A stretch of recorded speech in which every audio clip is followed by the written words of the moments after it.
everyone. This is my case study, Module 12. All right, so here's a case summary. So the PTA of St. Regis School, purchased computers with new software and a computer lab for teachers and students. The library, Mrs. Lin, worked with teachers and the school principal, Mr. Simple, to prioritize a list of software programs that are aligned with the instructional objectives. So when the computers arrived, Mrs. Lin created a schedule so that way each teacher had a scheduled time to use the computer lab. So after a few months of following the computer lab schedule, a few other teachers approached Mrs. Lin with an idea to utilize the new software programs on a broader scale. So they asked Mrs. Lin to copy the newly purchased software program so that the programs could be installed on computers in all of the classrooms. Mrs. Lin agreed that having access to these programs in all of the classrooms would increase student use of the latest technology available in the school. Despite copyright restrictions that govern reproduction of multiple copies without permission from the author, Mrs. Lin ordered several flash drives for and making multiple copies of computers programmed by selected by teachers to support grade level objectives. So one of the teachers, Mrs. Brandon, had a very different reaction to the copied computer programs. So she explained to Mrs. Lin that although she appreciated her effort, but she was concerned about copyright violation. So Mrs. Brandon also said that teachers were not allowed to make multiple copies of commercial computer program in her former school. So Mrs. Brandon also approached Mr. Simple, the principal, and told him what happened and said she was concerned about copyright restrictions.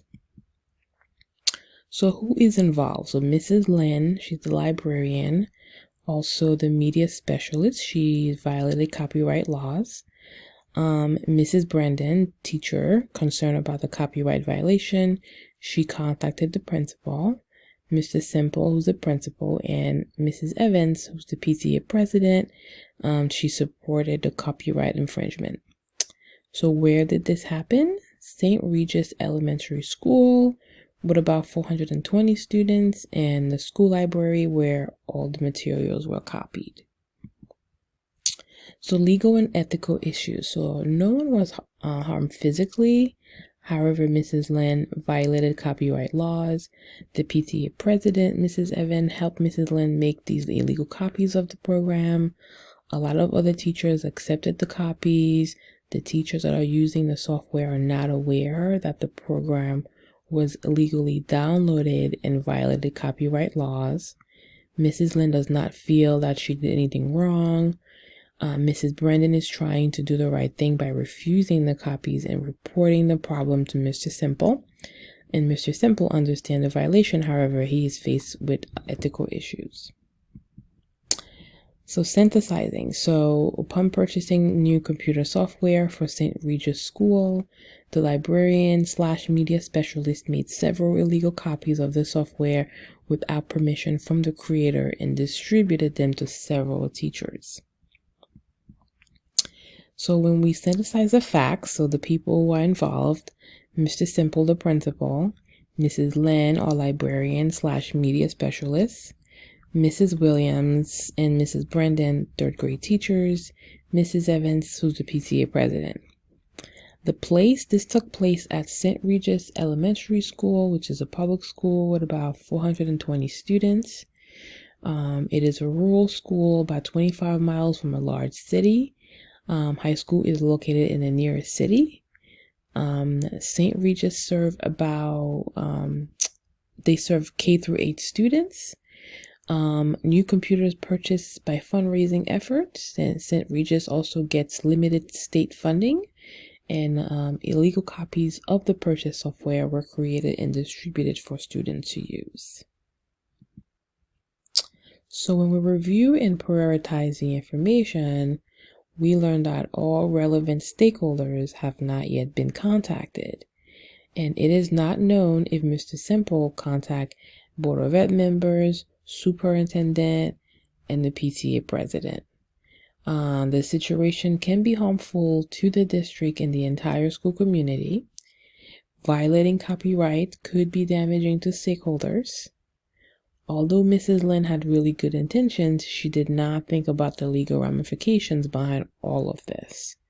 So, what is the agreement between the district and the software company? So we don't know what that is. And also, what policies are in place at St. Regis in regard to copyright violations. So, options and possible consequences. Here are a couple of options that I came up with. So we can either do nothing, with option 1, do nothing and ignore everything. Option 2, collect all of the flash drive and destroy all of the copies. Place Mrs. Lin on leave until the situation is fully investigated.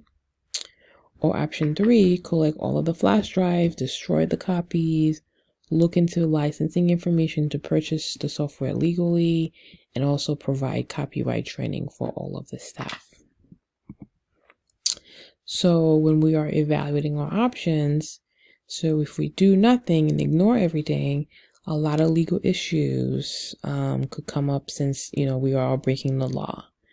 Option 2, if we collect all the other flash drive and destroy the copies, place Mrs. Lin on leave, so some of the consequences that teachers in the community will be really upset that we're losing the librarian and media specialist that the community, really love, and there could still be a lawsuit for violation of the copyright laws. Option 3, collect the flash drive, destroy copies, get licensing to purchase the software legally, and provide copyright training. So some of the consequences is copyright materials, would not be in use anymore. Mrs. Lin could still lose her job. Teachers can learn from the training sessions. We learn, all of the laws and policies behind copyright, and what the district policy is also. And there could still be legal issues if the software company finds out about all of the copies that were destroyed.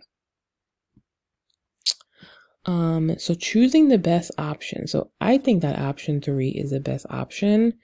Collect all the flash drive, destroy them, buy the licensing legally, and provide training for the staff. So clearly the staff really didn't know anything about copyright laws. So this is a really, really, really difficult situation. And when we as administrators are faced with those types of situations, we want to make sure that we make the right decisions. So I think that collecting the materials and destroying them is helpful. It sounds like the staff at St. Regis School had no ideas about copyright laws. So therefore providing training for them is important. And lastly, honesty is the best policy. So we should definitely be open and honest, with the company, and give them a call, tell them about the situation, and figure out a way so we can all come to some sort of an agreement. Implementing our decision, collect all the flash drive, destroy them to make sure that there is no further use. Plan a professional development day for all staff to discuss copyright laws and digital citizenship. Make sure to review copyright policies with the staff. Update our copyright policies if needed. Meet with Mrs. Lin to discuss what happened and possible consequences. Calling the software company, explain the situation, and let them know that all of the copied materials have been destroyed. Create a plan with the company to purchase the software legally. Meet with the Board of Ed, meet with the superintendent to discuss the situation and what the next steps are.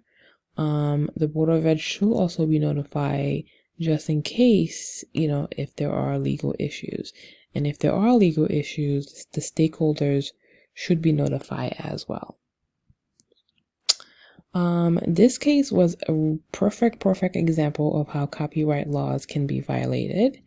Mrs. Lin, she made a mistake. She did. She clearly did not know or understand copyright law. So as future administrators, it will be our responsibility to provide training for our staff. Mr. Simple was faced with a very, very difficult situation and challenging situation. So he really needed to do what was necessary in order to promote the well-being of students and staff. So St. Regis seems like a really small district, so a situation such as this one could be extremely damaging and create financial constraint for the district. So by providing trainings for staff yearly, reviewing and creating policies will help everyone to process decisions together and avoid problems like this again in the future. And here are my references. Thank you so much, everyone, for listening. It was great meeting all of you. I wish you all the best for the rest of this program.